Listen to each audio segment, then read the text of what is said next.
Good morning, good afternoon, good evening, folks. Michael Zuber, one rental at a time, back with the amazing Beth Traverso. How you doing, Beth? Hi, I'm doing great, Mike. Thanks so much for having me back for this third video today. Absolutely. I just got to ask you, where we're coming up on that time of year where I consciously start thinking about next year. So this is something I will likely ask all of my experts. You get the luxury of being first. Oh, great. So I'm curious, what when you look out at 2023, we obviously are operating in a very interesting housing market that is very different than last year. Yeah. What is Beth looking to do?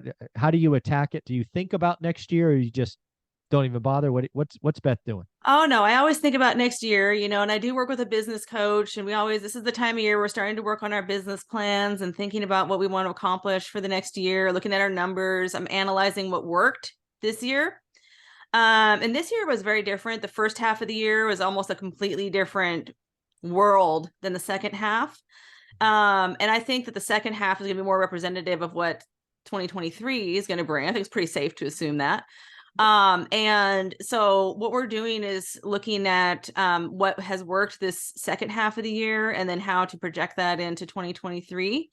And then looking at the numbers and seeing what has been the most profitable and the most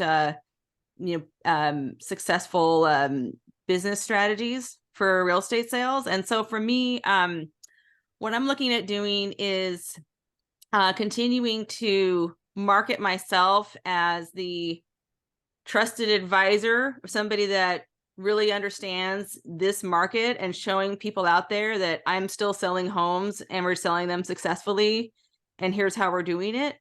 And then I'm working with sellers who are generally reaching out to me saying, hey, we want to sell our house. We've been hearing about you forever, and we want you to come. We want to interview you to see what you would recommend for our home. And so part of that is just having the expertise and just sharpening that, being aware of what is happening in our market, watching the numbers like we talk about here every week, and seeing what's working and what's not, and what has changed and what we can expect going forward. A lot of people right now are asking me, should I list now or should I wait until next year? And so it kind of depends on their lives and what their situation is. But I think that it's what I'm seeing right now is we're back to the seasonality. So I should say that I'm in this greater Seattle area too, in case somebody doesn't know that. But what I'm seeing here is that we're starting to see our traditional seasonal swings where things are starting to go down, down, down as far as inventory. And I know it's not true everywhere, but right here I'm seeing our inventory is going down.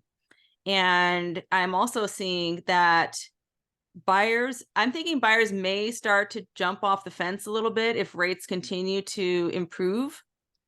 And if stock portfolios continue to improve, I don't know if they will or not. I'm not that great at predicting that kind of thing.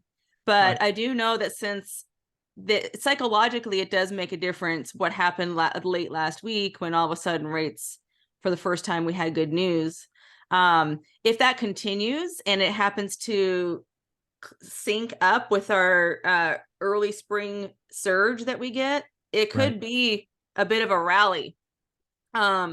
I don't expect that we're going to match our numbers from last spring. No. So here's what I expect is going to happen. The Seattle Times and other real estate publications, Seattle area real estate crashing because we're down 15% over their year over year numbers. Or it might Right. not be 15%. It might be Some 8.9 or something, some number, whatever the yeah. number, some number. There's going to be a gap, because when I look at the charts and you see this huge spike, I mean, we went up an insane amount, 30+% in what, from January to February of this year.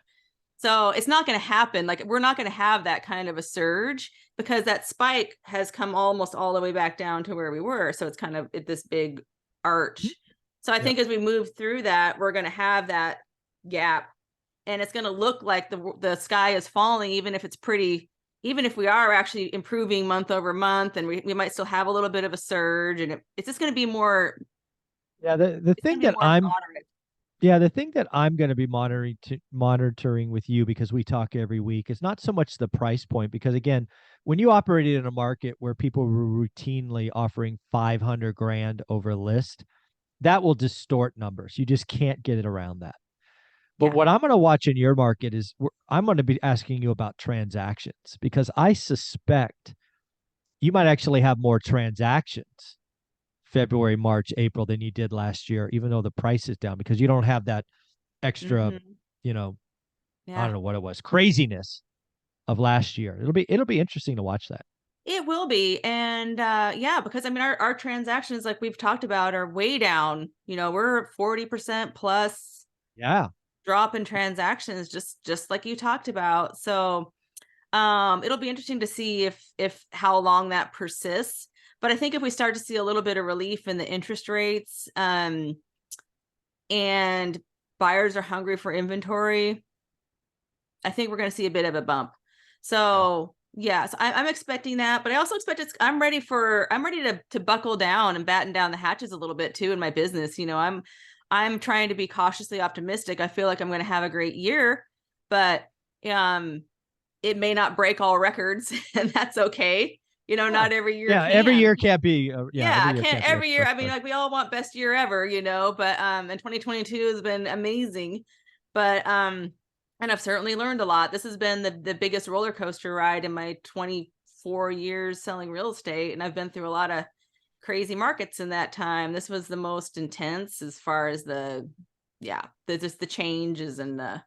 fluctuations that we've seen. So I'm just kind of buckled in and ready to, ride this out for the next year. I don't know. It's kind of funny. It's like when I try to project forward, I feel like I can see decently far into like maybe March, April, May next year. But beyond that, I really have no idea. Yeah. I have no idea. That for me Yeah. is what I'm like, I can see till March 15th. I have no idea what happens after that. March Yeah. between now and March 15th, transactions are going to be very, very slow.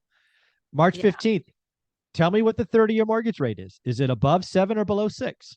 Tell me what unemployment is. Is it above 6 or below 4?